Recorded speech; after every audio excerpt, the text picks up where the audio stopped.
Good evening, everyone. I'm Gary Christenson, Mayor of the City of Malden, and we're here this evening to provide you another weekly update regarding COVID-19. If that wasn't enough, then we all know what happened in Minneapolis. We feel so terrible for the Floyd family, but we are proud of the way Malden is responding. And I just want to thank all the organizations that have come together to make sure that we don't forget what happened there and we continue to work together to move our city forward. So tonight, our panel is consisting of Capt.Glenn Cronin of the Malden Police Department, and he's the chair of our emergency management team. We also have, of course, our health director, Chris Webb, and finally we have Christian Lamphere, who is the safety officer and emergency management director for Cambridge Health Alliance. So welcome and thank you all for taking the time. Of course, none of us would be able to get together without our communications director, Ron Cochran, so thank you. And he has teamed up with Malden Access Television, again, to bring you this weekly show. So just a couple of updates, and then we're going to go to our panelists for opening comments, and then we'll get to our callers. Chris Webb will talk about the latest in confirmed cases. And as for the public regarding city government, this week on Monday, we started bringing our employees back on staggered schedules, and they are following all of the protocols laid out by the state government. Now, opening to the public will depend on our numbers as well as guidance from the state. With respect to restaurants, we've gotten a number of calls on those, including myself. Kevin Duffy, our business development officer, is working with our city solicitor and the Malden licensing board to allow for an expedited permitting process to allow restaurants to apply for outdoor seating. The governor, we believe, will announce further protocols associated with our restaurants this Friday. We also want to make sure everyone here knows that McDonald's Stadium, which is one of our premier recreational facilities, is open and residents have been taking advantage, especially with regard to the track. Hours are Monday through Friday, 8 to 8 and 8 to 12 on the weekend. Joe Levine, our recreation coordinator, monitors to make sure all social distancing protocols are followed. I know Mr. Lamphere will talk about testing. Cambridge Health Alliance has made this possible, so I'm sure he will encourage all of our residents to take advantage. So let's get over to our panelists for opening comments, and then most importantly, let's get to the public to hear what's on their mind. So we'll have our communications director introduce each of the panelists to give brief introductory remarks, and then again, we'll go to the questions this evening.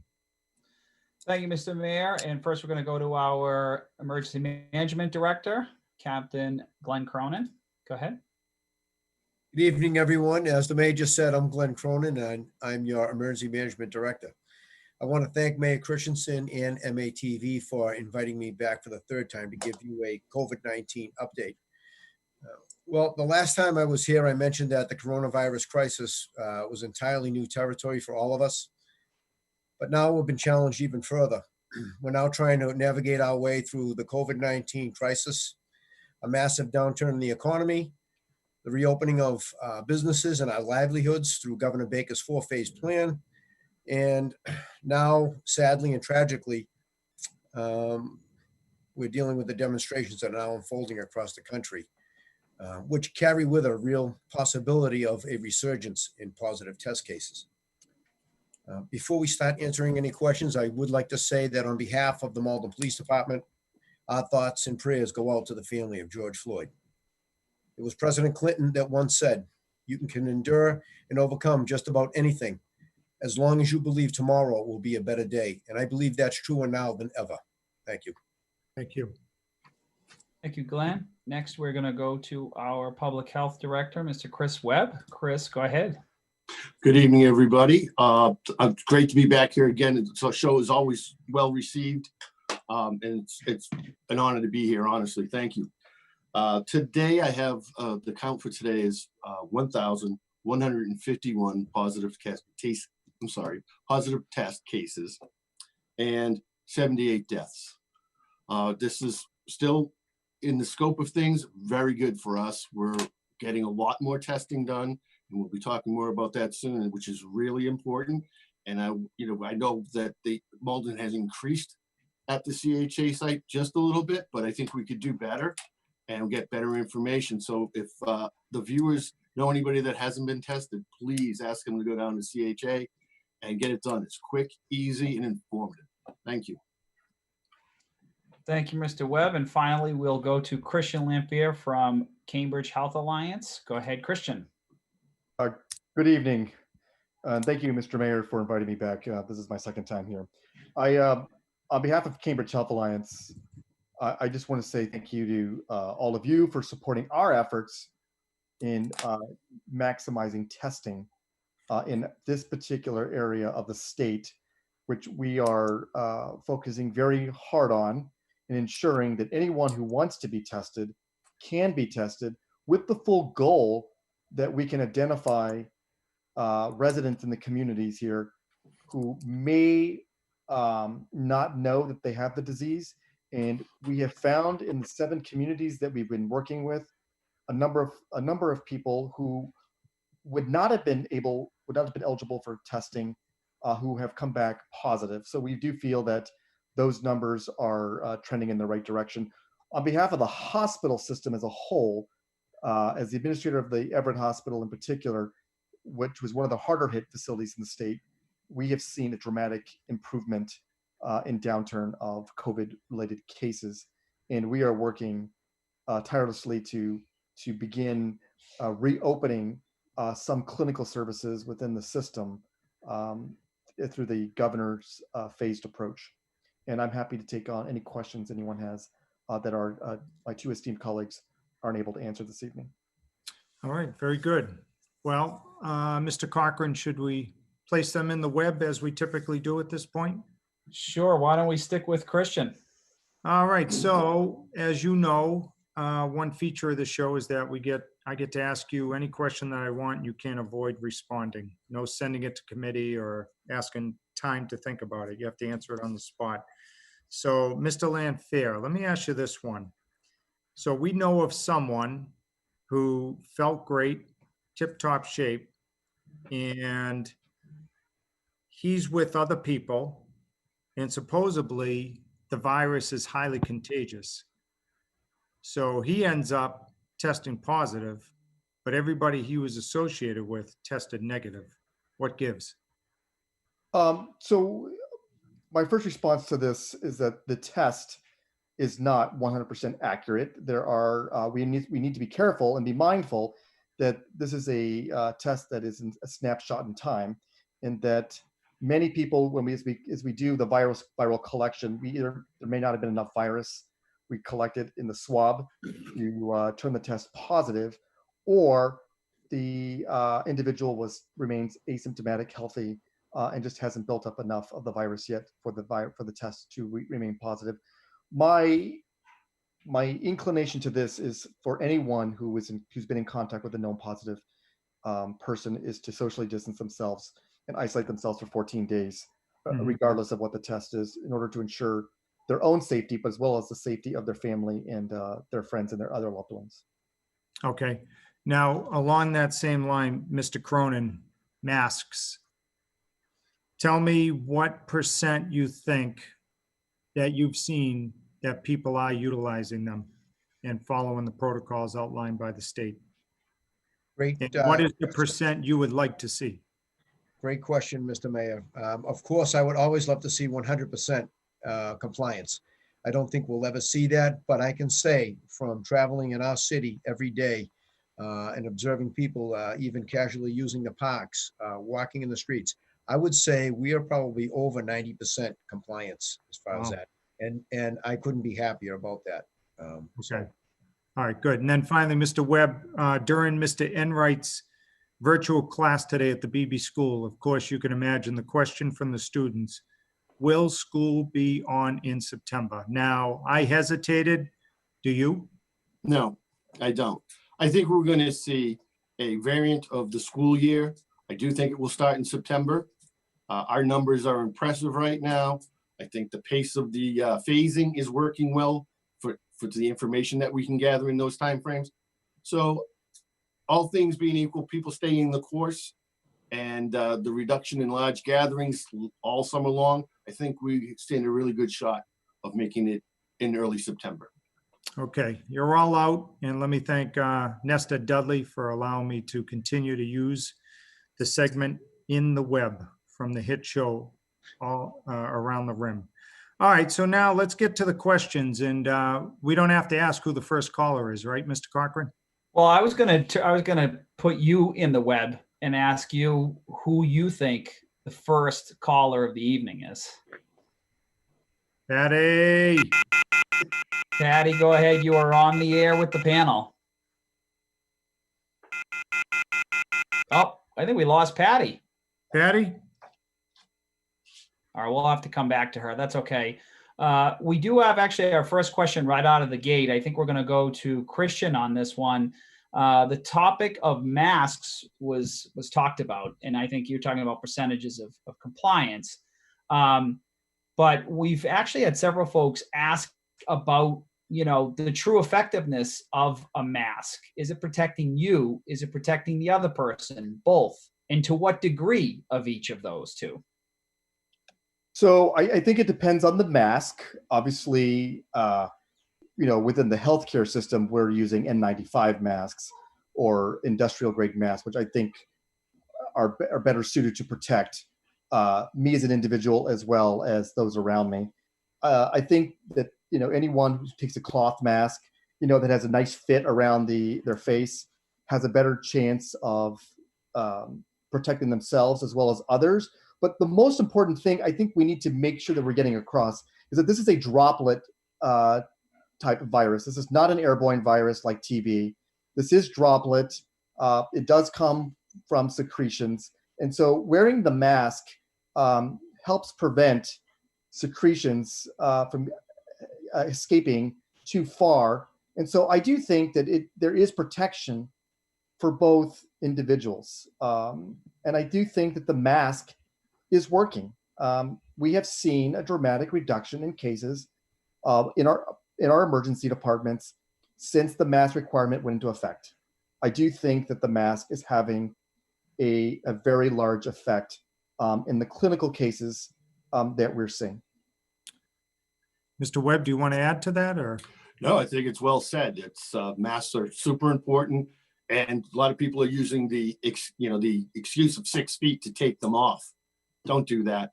You get to 20 feet, take them off. But if you want to chat with somebody outside, your neighbor, and you get within 6 feet each other, leave your masks on. Okay. Captain Cronin, same on your end? Yes, sir. I do know that when I see people with masks on and sometimes I get in close proximity to people where I have to and I can't socially distance, the first thing I am thankful for is if they're wearing a mask, I'm always wearing a mask. But knowing that and having that barrier in place gives me a little confidence when I'm dealing with people, which happens every day.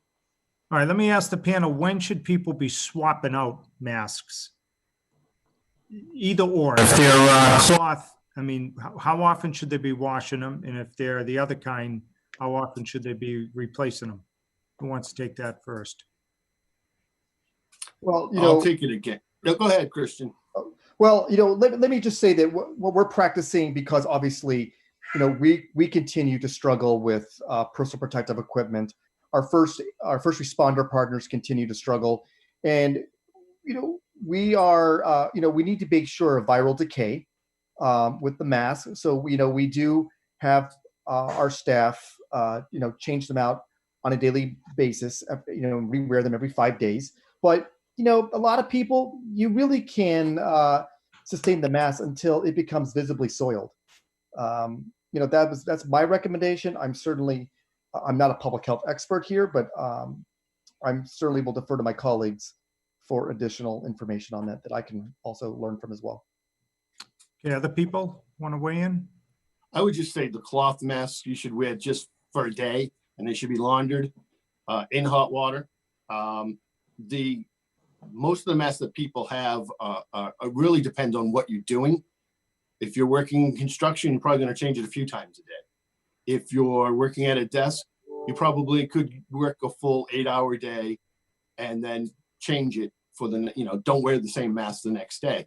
But it really does come down to your respiration. If you get to take it off while you're working because you're socially distanced adequately and you only put it on to travel to common areas, that might, be different. But it all comes down to how heavy you use it. And if it's soiled, definitely remove it. And so we all agree, we urge people to wear masks. We're all in agreement there. Yes. And people that aren't wearing them, I mean, there's that mutual respect, right? We shouldn't have people talking to people that aren't and vice versa, right? You don't condone any of that? Because we've had incidents of that, right? Of people. I think we have a social responsibility to protect our loved ones, protect our colleagues, protect our friends. This is a virus that, many people feel fine before they start to feel the symptoms of it. I do think we each have a social responsibility to wear the mask. Yeah, okay. All right, let's go to the next question. Okay, so never to be kept down, Patty is back on the line. So Patty, go ahead. You are on the air with the panel. Hi, Gary. Hey, Patty. When is they reopened up the Green Street Park? I've seen kids jumping over the fence. 2 fences are broken. That's why I thought I'd let you know. Yeah, where's that broken? On Wadsworth or Green Street? Green Street. Green Street, some of the fences mangled? Yep. Okay, we'll take a look at that. We're When doing they gonna reopen it, the Green Street Park? Kids, they're Yeah, we're off doing the whole it. summer, I'll go to Mr. Webb on this, but we're taking a real careful approach here. So, Yeah. Mr. Webb, you wanna explain? The parks we reduced the number of parks that we had open because too many people were using them incorrectly. Right now, we're still in the phase 1 where we're allowing passive recreation. So a lot of Green Street Park has an athletic field in it. If the field had an athletic field, we determined it was probably in our best interest and the public's, more importantly, that they not use that park for those activities. Walk around the park, enjoy the perimeter, report the height of the grass, whatever, but please don't go out there and play organized sports, especially physically contacting one another, just for a little while longer. It's not going to be that far off. Yeah, so Patty, we'll look to do that in phase 2, okay? Stage 2, right, phase 2. All right. Nice talking to you, Patty. Yes. All right. Bye-bye. Say hi to Margaret. Oh, I'm worried about her. Yeah, well, Peg Crow, the counselor, is checking in on her regularly, so. Oh, I hope so. Yeah. All right, Patty. All right. Yeah. I will. All right, bye. Bye-bye. We love Patty, MVP of this show for sure. We do want to remind folks that if you want to call in, the number is listed here on screen, 781-388-9394. We're also monitoring social media for questions that come in. We'd like you to ask the questions via our Facebook page, facebook.com/City of Malden. And we'll also take a peek at the YouTube live session as well to see if there are questions in there. In the meantime, we do also want to thank Malden Access Television for pulling off technically what I think is a pretty good feat, and that is that there is nobody in studio. We are 100% from they're showing us the proof there is nobody in studio. But we are doing this exclusively via Zoom. It took some technical things for them to pull that off, so we appreciate and we thank them for as always for helping out on that. Okay, our next question, but it's actually more of a comment, and it was a result of a discussion that we were having last week, and that was we talked about mask wearing, and I think mask and non-mask shaming. And I think, one of the points Mr. Webb made last week was about folks that have masks on, not to shame folks that don't, as long as you can keep your social distance, you can suggest to them. It was a great suggestion. This person talked about the other end. They experienced some harassment from a non-mask wearing person saying like, hey, you don't need to do that, kind of accosting them for doing that. So she was hoping that maybe we could address both sides of that equation. Who do you want to start with, Mr. Corcoran? I would say, Mr. Webb, if you want, since we had you on the hot seat about it, maybe you could talk about that. No, as that's well. okay. Look, I got to be clear on this, and it gets confused a lot. Mask wearing is really, it's part of an advisory. It's not a law. People have rights, the First Amendment. It allows you to make this choice. It allows you to say what you're saying to the other person. Do I agree with it? Absolutely not. I think the science says that if you don't have a mask on, you're jeopardizing your own health and everybody you come in contact with. We can't always make people understand every point. And I'm sure some people that are wearing masks now at one point weren't. But when they started seeing the news and the devastation and the pain from this particular virus, I'll bet you there were a lot of people who started wearing masks. So you'd like to think your outreach works and gets to everybody, but you can't. You can't do that. And it's a person's choice. We all have free will. And I wish all the people not wearing masks the best of luck. How long do you see the order remaining? How long do you see them wearing masks? I would think in large work environments, probably until the beginning of phase 4. And do you think that might even continue beyond that until they come up with a vaccine? I'd like to think it becomes part of the culture. Yeah. Some people, if you have a very short amount of vacation time, you should have a mask in your pocket for those moments where, you have to take a long elevator ride or you're on a public train, things like that. Yeah.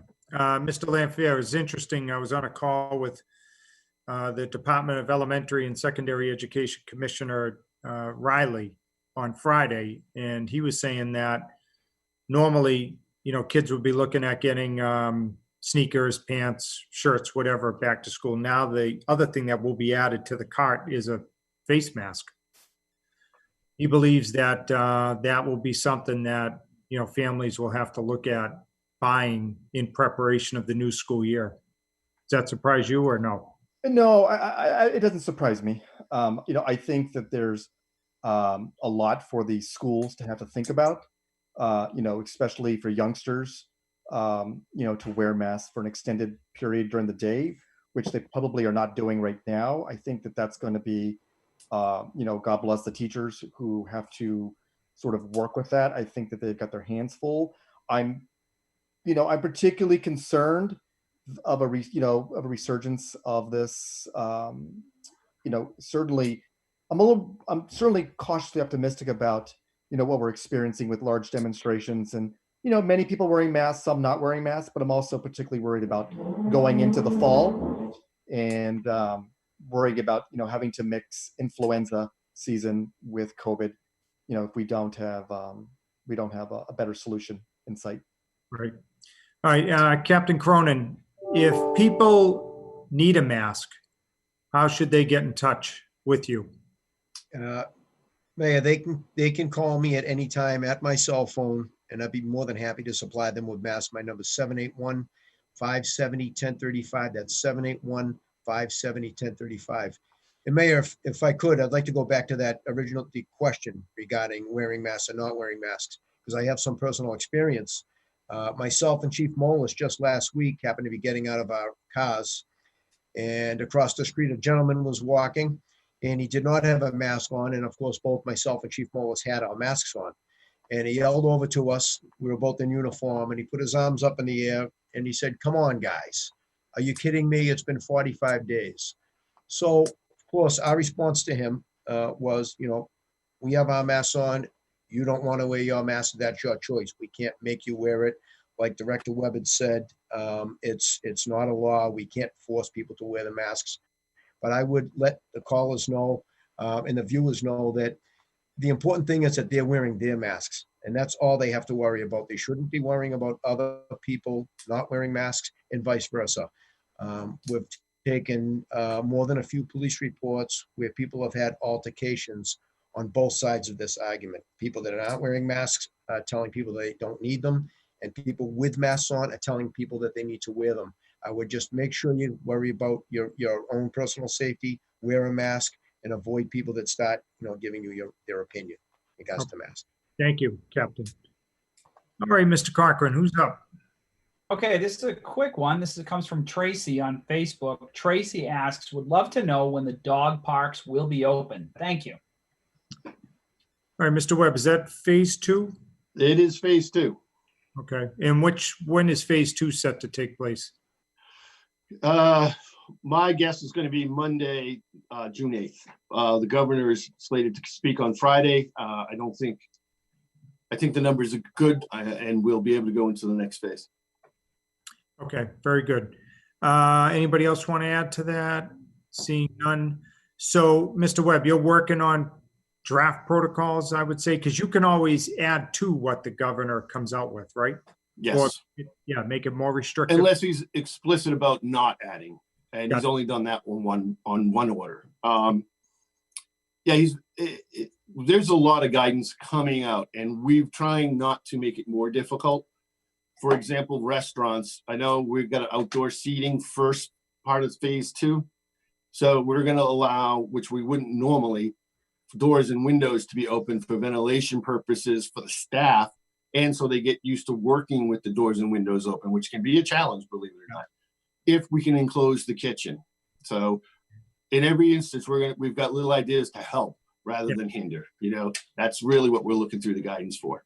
Okay, and Mr. Cochran, like most of the other things we've been doing, make sure the caller knows, the person asking the question, that although the governor may issue some guidelines on this on Friday and it takes effect Monday, we may, defer that to Tuesday, Wednesday, Thursday, or the beginning of the following week, because we want to make sure what the state's doing is in conformance with what we're trying to do. So don't take the Monday as the blanket date that, the parks will be open. We want to review what he comes out with and make sure that it meets Mr. Webb's expectations as well as the rest of our team to keep our residents safe. So as you always say, Mr. Cochran, stay tuned, right, to cityofmalden.org, Facebook, etc. And we'll announce the precise date. I will mention that to the person who asked the question. And as you point out, yes, we are. In fact, I just updated the content this morning on cityofmalden.org/coronavirus or cityofmalden.org/COVID-19. We did put some details there about phase 2, which include the specifics on the new industries that are reopening and the guidance that's associated. And actually, this is probably a good time to go to it. Mr. Webb asked if we could share something from mass.gov from the Reopening Massachusetts website. So I'm going to go ahead and share my screen here and show you. Right now, we're looking at, just one moment here. We are looking at the mass.gov website called Reopening Massachusetts, which is simply mass.gov/reopening. And if you scroll down just a bit, there's a lot of information here, but in particular, what Mr. Webb would like to point out is this link right here, which says, when can my business reopen? And if you navigate through there, it's very thorough, but it has a very extensive list of businesses and what, not only when they intend to open, but then also the guidance that's given. So you have your mandatory workplace safety standards and different guidance from the different phases. Why this is important? Well, we do, again, as you rightly point out, Mr. Mayor, the city of Malden has its augmentations on those rulings, what makes it safe for the city of Malden. However, we're encouraging our businesses to do the heavy lifting on the education piece before you get in touch with us, because there's just a boatload of stuff out there at mass.gov for you to take in. And then we can kind of answer the finer questions and then the ones that are very specific to Malden. Okay. So that's a great suggestion, Mr. Webb. Thanks for making it. And we'll go ahead to our next question. And I'm just looking right now, comes in through Facebook. Not as much a COVID-19 question, but it is asking whether or not our city is taking the mayor's pledge, which was advertised on obama.org. And what it was in regards, obviously, to the tragedy that happened a few days ago, and it asks mayors to take a pledge and city officials to take a pledge, on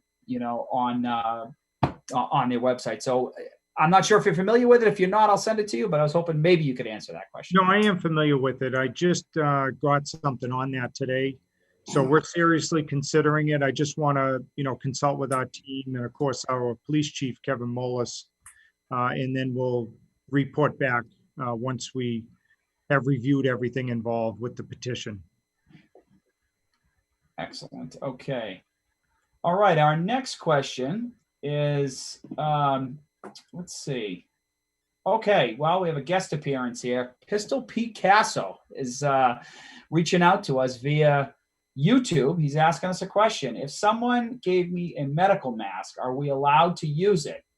And I think what he's probably referring to is early on in the outbreak, it was really discouraged, to use medical grade masks because they could be given or, used as PPE for the various things. So maybe we'll go to Christian on this one. If someone has access to a medical grade piece of, or mask, should they use it or should they turn it into the local medical establishment? So what, I would say the community has been really phenomenal early on in this, in providing us with medical grade masks. Obviously we are interested in every hospital in the state is interested in any donations that there might be for, unopened masks. If you have access to masks, I see them at CVS, and you have it available and you don't have anything else, please use it for yourself. The healthcare system continues to procure supplies from a broad number of vendors. While we still are not ideally where we need to be, we're in a better position. But if this is the only mask you have available to yourself, please use that mask to protect yourself. I just can't say that enough. Okay. And what's the latest, Mr. Lamphere, on a vaccine? So there's several organizations right now. Moderna here in Cambridge is the latest one. There's also another vaccine program out of Oxford. Both are in a phase 2 study right now. Both continue to claim that they are showing positive evidence, although we have not seen the evidence surrounding their vaccines and to know whether that they are truly, as good as they claim them to be. One of the challenges we're going to have, we do a broad study on this, but we need to make sure that those who are in the trials and are vaccinated still in some way, need to be exposed to the virus for us to really be sure that the vaccine is actually working. So there's a number of complicated studies that are being undertaken, but there's also a lot of unknowns that are going with this at the same time. I still don't believe that we'll have a vaccine before the first of the year. I think that there's still a lot of work that has to be done.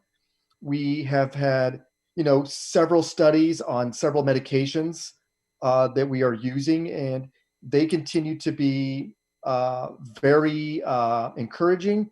But as larger studies have been conducted, they're not showing the efficacy rates that we had hoped. So I still think we have a long ways to go in this. You think we'll see a test site to test antibodies sooner rather than later? So that seems to be where this is going. While we don't use serology testing for differential diagnosis, we are still looking at many different options to determine how serology testing can become the standard. As you know, those, as I think I said, my last appearance on this TV show was that, there's still no FDA approved study. Most of these are all under emergency use orders only through the FDA. So again, we are studying with multiple organizations how best to leverage serology testing, but I still think we got some time to go. What they are good for, though, is it will, with some high reliability, not great, but there's a high reliability that these tests can demonstrate through serology testing that people did have some if they have antibodies to it, that they did have some exposure in some capacity to the virus. Okay. With the hope that the antibodies build up can help keep them from being infected again. Okay. Anybody else want to add to that? Mr. Webb, does that make sense what he said? Completely, yes. You agree? Okay. Oh, totally, yes. What else do we have, Mr. Cochran? Okay, next question is for Captain Cronin. What precautions do police take when they go to a call? And then as a follow-up to that, do police get tested often or regularly? Another great question. So Ron, the officers that are responding to calls now assume that every call that they go to, they have to assume that that person is positive COVID-19. The officers are now been ordered to wear masks at all times when they're in patrol as the number one precaution. And of course, if they're going into a house, they're also going to don on rubber gloves. So that is the best precaution that they can take at this point. And I can tell you that we have 100% compliance from the Malden Police Department as far as wearing a mask while they're working in patrol. How are our officers doing, Captain? They're doing great, Mayor. We've had upwards of 30 officers that were quarantined at one point. We've had 3 positive cases. 2 officers are back to work already, and we only have 1 out at this time. Okay, great. All right. Who's someone calling in, Mr. Cochran? I don't think we've got a caller right now, so we're going to stick with these Facebook questions, these online questions that have been coming in, which have been great. I think it's probably an easy one. When will students be allowed into the high school to retrieve their belongings? Yeah, Mr. Webb, I don't know if you have, but last time I spoke with the superintendent, they were aiming for this month. I mean, it has to be this month, right? Because school's almost over. I actually thought it was the last week of May, but it must be the first or second week of June, right? Have you heard anything? I met with the reopening committee the other day, and there's a couple of versions of plans, but we know we have a deadline date to meet so that we don't lose staff and we don't lose everybody on vacation, right? So we wanted to make sure we had enough staff and we got in early enough so people aren't leaving the state. So we're still in good shape there. The problem is, the plan isn't complete yet because we've got to figure out the logistics. We have ideas about how many people in each A, B, C, D building and how it's going to be managed. The committee's putting that information together right now, and hopefully, probably at the very beginning of phase 3, if not the end or middle of phase 2, we can go forward. I think we're going to be able to do it in phase 2 myself. Just the way we planned, the number of people in the building, the HVAC system capabilities. It's going to be like they're running through a field. So, and for the younger kids, the staff will package their stuff and they'll be picking it up at the curb. The older kids who share lockers or have stuff stored in classrooms, we're working through that part now. Okay, great. Okay, we do have a caller, and if Patty was our Michael Jordan of this show, I would say that Marie has got to be our LeBron James or whatever your second place is. Marie is definitely a often call. She's great, and we'd like to invite her back on the show. Marie, go ahead. You are on the air with the panel. Hi, everybody. Thank you. Hey, Marie. Hi, Gary. I'm sorry, Mayor. No, Gary's fine. Okay, I have 2 questions. And that is, I think you know by now I'm a private tutor. And so my regulations I read the 32-page regulations and it doesn't apply to me. So can I still tutor children in my own home and, keep them safe? And then my second question is I just heard that there was going to be a riot in Malden. And so my thing is, are we going to be safe along the bike path? Are we going to be safe? And what does the city plan to do about that? All right, let's take the second question first, and I'm Okay. going to defer to Captain Cronin, who's been heavily involved with our police chief, Kevin Mullis, and I do want to Thank you. credit our students who are the ones that are initiating this march. So I want to thank them for their activism. But Captain Cronin, what's the latest there? Mayor, so on Friday afternoon at 2 p.m., it is going to be a peaceful march. These are a great group of high school students. We met with them today. They couldn't be nicer. It's going to be very well organized. We're going to meet in front of the Jenkins Auditorium at 2 p.m. Okay. We are at that point going to march down Salem Street to Franklin Street, up to Okay. Henry Street, and from Henry down to Lincoln Commons, where we're going to have the students each give a speech. Whoever wants to, give a speech can. And when they're done with that, we're going to march them right back to Jenkins Auditorium, where they're going to disperse from there. There are going to be teachers volunteering to help out with us. But we believe this is going to be a peaceful march, and we're going to make sure it is. And you have, Marie, you have nothing to worry about. This is a positive thing. These are a group of students that are rightfully outraged, and they want to express their feelings, and they have a constitutional right to do that, and we're going to afford them every opportunity to do it.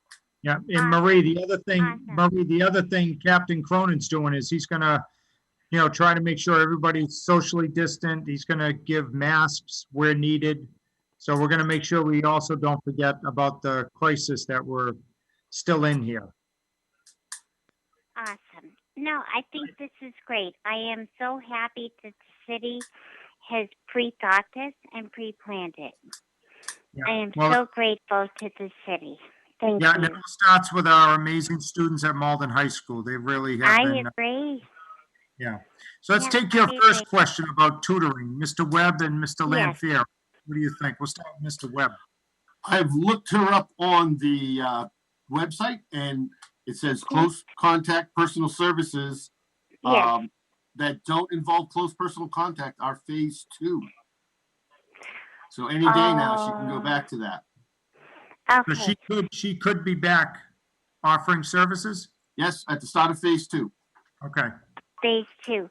Okay, so do I need to, I know it sounds silly, but do I need to apply for private? Do I need to apply for any application to do this? No, you don't. All you're going to want to do is make sure you're socially distancing and you have, someplace to either wash your hands or have sanitized. Yep. Oh, So thank just you so watch much. for an announcement from us, okay? Okay, thank you so very much. All and right, I Marie. want to thank everybody for keeping our city so safe. Really, Well, thank you. That's with you, Marie. Thank you. Okay, And bye-bye. we could also remind Marie too that on our website we have a link to the state's mandatory safety standards that are applicable across the board for all industries, pretty much. So those would be great guidance documents for Marie to at least start. Once again, that's cityofmalden.org/coronavirus, and also mass.gov/reopening. Okay, our next question is, we're just hunting it down here. Excuse me. Okay, when folks are returning to their offices, there's some concern there about exposure. And I mean, I guess this is probably applicable to anyone who feels as though they were exposed. What is the timeline when you are, seeing symptoms come on, and then when you should get tested? Let's probably go to Christian or Chris on this one. When should you get tested? Would it be just feeling symptoms, exposure, and not feeling symptoms? When after? What's the timeline? I mean, we say 5 to 7 days, but certainly anyone who has a loss of taste or smell, obviously has a fever, anyone with persistent prolonged headache, and certainly the more concerning issue is the cough that leads to shortness of breath. I think anytime anyone has a cough that also associated with the shortness of breath, really should seek medical care emergently. to be evaluated, at least to be tested. The good thing is, 80%, 80 to 90% of the patients who do come in to be evaluated are sent home. So that really leaves, 10 to 15, less than 10 to 15% of people are hospitalized. And out of that, 1 to 2% are in the ICU. So most people do recover from this disease at home. My suggestion, though, is that simply because you feel you've been exposed is not an inclination for you to go out and get tested, because likely what that does is the test will likely come back negative, and then it sends this message that you are safe, when in reality you might not have developed enough a viral load to turn the test positive. I do think that there should be social distancing in all workplaces. I think that we have a duty, and I think businesses have an obligation to try to do their best to socially distance folks, try to encourage mask use. And then also in break rooms, I always take half of if the break room allows, 8 people, we say no more than 3 to 4 people allowed in the break room. And particularly, I like to go with what Chris says, not just 6 feet, but, going a little bit further, particularly if people are eating, they're not wearing a mask. People should be staggering times for lunch breaks. Go outside. It's summertime. It's beautiful, but try to distance yourselves as much as possible so that you can protect yourself and protect your coworkers as best as possible. But certainly anyone who is symptomatic should contact their primary care provider, or at least seek emergency care if they're having shortness of breath. All right, Mr. Webb? Well said. Very well said. Nothing right. to add to that. Okay. Mr. Cochran, who else is in the queue? Yeah, we're going to stick on this topic, and it's similar, and that is when folks now are presumably heading to, let's say, vacation homes, or maybe they head to New Hampshire for a hike, or perhaps even, out-of-state relatives that are visiting. Are we still in a mandatory 14-day self-isolation period when folks come from out of state? And how should that self-isolation be executed? Is it all, in the home? Can they stay in their car with their masks on? Maybe you could because that's something that has been discussed in a while, actually. Let's go to Christian first. Well, actually, I'm going to defer to Chris on this one first. All right, Mr. Webb? Right now, there are certain states that it is mandatory. If the state of, what you want to do is, if you're leaving the state of Massachusetts going to another state, you're going to want to look on their website and get information from what that state is receiving you as. There are a lot of states that wouldn't, because we had such a high infectious rate at one time, Massachusetts may still be, depending which state you go to, a quarantine state, and same vice versa. New Jersey, up until recently, I believe, is a quarantine state. New York is a quarantine state if you're coming here. That hasn't changed yet. So Chicago, again, if you're going there, they're going to want you to quarantine from Boston. So you want to check where you're going, or what state's receiving you, or vice versa. Each state has different rules. Okay. All right, and just as a time check, we're at 7:50. We have about 10 minutes left in our program, so we're continuing to ask those who are watching to go ahead and ask questions either on social media and facebook.com/City of Malden, or in the YouTube stream. So we're trying to gather up those questions. And again, as always, 781-388-9394 is the number to call if you'd like to call in.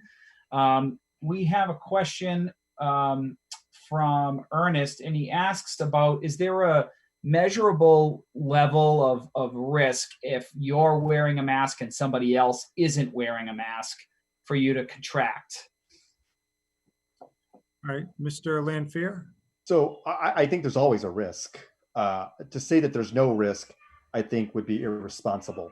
I think that, my always worry is that when people touching their masks, not washing their hands, and then they start touching their face subconsciously. I think those are how many transmissions are occurring. I still think that, people should be socially responsible, wear a mask as best as possible, and, judiciously. I do think, I think there's always a risk. To say there's no risk would be an outright inaccurate statement. I think there's always going to be a risk. Okay, anybody else?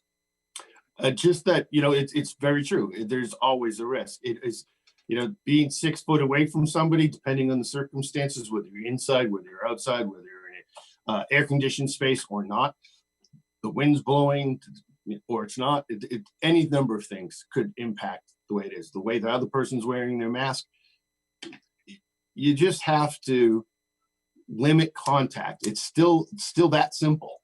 It really is. I mean, everybody's leaning on the mask thing. That's a convenience device, and it's very helpful. But more helpful is just staying away from other people. We're still in that mode. Give it another week or so, and we'll be into the next phase. And then you can rely a little bit more on your mask and still be personally responsible about keeping your space. I think Chris made that right on. I think that because we haven't seen an increase in cases, I think that there tends to be a lot of people think that we're past this and we can relax. And I think we're relaxing a little too fast. I think we need to be mindful that we are still very much in this still. I think people still need to take prudent precautions. I think we came off of a very difficult and tough flu season, and then coronavirus hit, and of course, coronavirus is coming down as we're entering allergy season. And we couldn't think of a better way for secretions to be all over the place and people to be sneezing. So there, the mask really does have a lot of support at this point, and I encourage people to wear it as best as possible. Okay, thank you. Okay, and we do. I mean, I think one helpful thing that Chris is kind of like a theme across many weeks of this program is ultimately, if you feel real uneasy, you should always just approach any situation as if everyone around you has it. And it's not to say that everyone does, but I thought that was a great way of putting it when Chris, especially we're talking about people in apartment buildings. What precautions would you take if everyone has it? And that way, you put the onus on yourself and you're taking all those, precautions. So I thought that was a great way of putting it. I figured bring that back from previous shows. Okay, we do have our final caller of the evening. Joan is on the line. Joan, go ahead. You are on the air with the panel. Good evening. This question is for Chris. Chris, do you have any idea whatsoever when we would be able to return things to the store, such as clothing or shoes or anything like that? Do you think we'll be able to return things back to the store? I do, but I think it's going to be at phase 4. It's going to be a while yet. When's phase 4, Chris? Best guess is sometime mid-August. Okay. So hopefully you still can return them, can you? Some stores may have their own return policy right now, and they would be within their right to delay the return. They can't not accept it. But after a period of time, if you've got the sweater for 14 days, the likelihood of the virus being alive upon return is minimal. So unless the person, of course, is positive, but there's going to be those things that we can't account for. And that, I think, is one of them. I think it's going to come down to individual store policy. Okay. Well, thank you very much. Appreciate it. All right, thank you, Joan. Bye-bye. Okay, thanks, Joan. And I'm going to do a quick scan here of our questions, but actually we did have a comment that came in via Facebook, and that's Frank Sina. Frank says, "Thank you for everything the city of Malden is doing. Thank you, Mr. Mayor. You're the best." And I want to thank the staff of CHA. He got tested on Monday. He's waiting for his results. He feels great that he did it for peace of mind's sake. and he can never say enough about the Malden Police Department for everything they do. And he's loving the brand new Explorers. So he's throwing everything in there. So thanks, Frank. We know Frank, of course. He's great. And we just wanted to mention that. We are up against the end of our program now. So as is customary, we like to give our guests sort of the final word here. So we're going to go ahead and give an opportunity to all our guests to close out the program. Why don't we first? Oh, I'm sorry. Go ahead, Ms. Mayor. And if you could just provide their contact information. Certainly, yeah. If everyone could do that, that would be great. First, we're going to go with Christian. Christian, go ahead. Well, I want to thank all of you, the police department, Chris, who has graciously supported Cambridge Health Alliance's efforts for the community testing, and has the harder task of contacting all of the residents in the community to give them a peace of mind, or to make them aware of what if they're positive, and how best that they can protect themselves and protect our loved ones in the home. And I want to thank all of you, the viewers in the community. We're a community hospital, and our job is to have our roots deep into the community and to serve the community. And we cherish Malden, and we'd like to continue doing that. So thank you again for your opportunity, for inviting me again here tonight. Thank you. Thanks, Christian. Next, we're going to go to Chris Webb. Well, I just want to remind everybody that, like we were talking about, stay away from one another until, I'm trying to be lighthearted about it, but focus on distancing, focus on mask wear, hand washing, face washing, multiple times a day. It's still important that we do it. I know everybody's excited about the next phase and restaurants. I'm cautiously optimistic that I know our permit holders can do the job. There's no doubt in my mind. We're getting a lot of great questions. We have very responsible restaurant owners in this city. Thank you for that. But you gotta take things with a grain of salt. When you go out for dinner now, be conscious of your environment. If you're not comfortable, say so. If they can't accommodate you, go somewhere else. Don't do something you're not comfortable with, okay? There'll be time, which summer's coming, and I know everybody's chomping at the bit, but I would caution everybody to give it a little thought before you wade into a crowd of people at the beach, or at a store, or in the parking lot.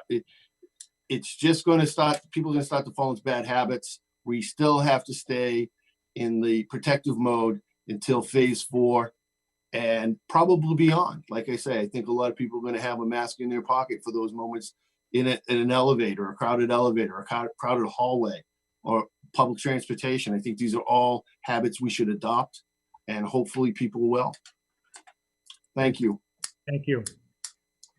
Thanks, Chris. And of course, finally. Oh, I'm sorry. Yeah. Can I just give my to contact me, please call 781-397-7049. And my email is boh@cityofmalden.org. Thank you. Thanks, Chris. Glenn, go ahead. Hey, I want to thank Mr. Cena for those compliments. I can tell you, as a police officer, many times we don't get the opportunity to thank the residents that we so proudly serve, but they do appreciate it when they do receive a compliment like that. In closing, I do want to thank our residents for their cooperation, their patience, and their resilience as we move forward through these phases of the reopening plan. We're all facing daunting challenges right now, but I know together we will get through this. If anybody has any emergency management related questions or law enforcement questions, please call my cell phone at 781-570-1035. That's 781-570-1035. You can email me at G as in golf, Cronin, CRONIN @maldenpd.com. That's G Cronin @maldenpd.com. And thank you very much. All right. Thank you, Captain Cronin. And then on behalf of Mr. Cochran and everybody here at Malden Access Television, we want to say thank you to you for joining us here this evening. people ask me all the time, how are we getting through this? And this is it tonight. Mr. Lamphere, Mr. Webb, Mr. Cronin, and many others that are helping us get through these tumultuous times. So let us continue to work together. In the meantime, if you have thoughts, words, art, video, visit hashtag Malden Together. This is another creation by Malden Access Television to help us, get through these very difficult times. So matv.org/Malden